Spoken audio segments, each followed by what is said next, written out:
ചങ്കാളായി മുതലിനെ അറിയാം എനിക്ക്. അതായത് എത്ര കൊല്ലം മുന്നേ കേരളത്തിൽ നിന്ന് സൈക്കിൾ എന്ന് പറഞ്ഞ് 5 വർഷം മുന്നേ 2022 2022 കേരളത്തിൽ നിന്ന് സൈക്കിളിന് മണാലി വന്ന മനുഷ്യനാണ്. കൊറോണയിൽ പിടുത്തം പെട്ട് രാജസ്ഥാനിൽ എത്ര ലോക്കായി, രാജസ്ഥാനിൽ ലോക്കായി, നാട്ടിൽ പോരാൻ പറ്റാ, അങ്ങോട്ടും ചെങ്ങോട്ടും ചേർന്നമാര് ലാസ്റ്റ് ഏതായാലും അവിടുന്ന് പോന്നിപ്പോൾ ഇവിടെ എത്തി, മണാലി എത്തി. ഇപ്പോൾ കഴിഞ്ഞ് 3 കൊല്ലം ഇവിടെ തന്നെ. പക്ഷേ ഇടയ്ക്ക് നാട്ടിൽ പോയൊക്കെ വരും. അപ്പം ഞങ്ങളിങ്ങനെ മണാലിപ്പുഴ ഇതാക്കണം ഒഴുകി വരുന്നു. അതിൻ്റെ അടി കൂടെ അങ്ങനെ ഫുഡ് അടിച്ചുകൊണ്ട് നിൽക്കണം. അപ്പോൾ ലോക്കിയാണ് നമ്മുടെ ചെറുക്കൻ്റെ പേര്. പക്ഷേ മുപ്പൊരു ആർട്ടിസ്റ്റാണ് കേട്ടോ.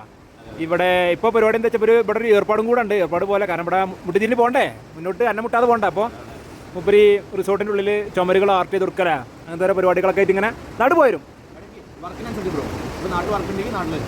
നാട്ടിൽ നിൽക്കും കുറച്ച് കാലം. പക്ഷെ മണാലിയാണ് പിടിച്ചു നിർത്തിയത്. ഹിമാചൽ കൂടുതൽ വർക്കുകളുണ്ട് ഇവിടെ. നാട്ടിലെവിടെയാണ്? വയനാട് എവിടെയാ? വയനാട് കൽപ്പറ്റയാണ് നമ്മളെ ചെറുക്കൻ്റെ വീട്. അപ്പോൾ എങ്ങനെ നാട് പോയി? ഒരു 6 മാസം കൂടുമ്പോൾ നാട് പോവോ? ഇപ്പൊ സൈക്കിൾ ഇവിടെ തന്നെ ഉണ്ട്. അപ്പം ഇനിയൊരു തിരിച്ചു പോക്കില്ല സ്ഥിരമായിട്ട് ഇവിടെ തന്നെ കൂടി. ചെറുക്കൻ കല്യാണം കഴിച്ചിട്ട് ചേട്ടാ. അപ്പം ഇനിയിപ്പോൾ ആവശ്യമില്ലാന്ന് പറഞ്ഞിട്ട് കല്യാണം കഴിക്കണില്ല എന്ന് പറഞ്ഞിട്ട്. പക്ഷേ മറ്റേ നല്ല ചുരുക്കുള്ള പെൺകുട്ടികളൊക്കെ ഉണ്ടെങ്കിൽ കോണ്ടാക്ട് മീ, എന്നല്ല യു കോണ്ടാക്ട് ലോക്കി _ലോക്കി. മുതലാണ് ആള്.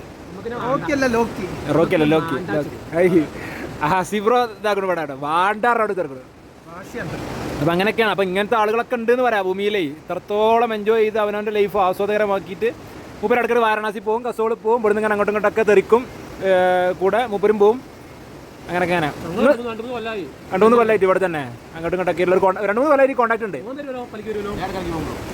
പലിക്ക് വരും. അപ്പം അങ്ങനെയൊക്കെയാണ് മണാലി വിശേഷങ്ങൾ.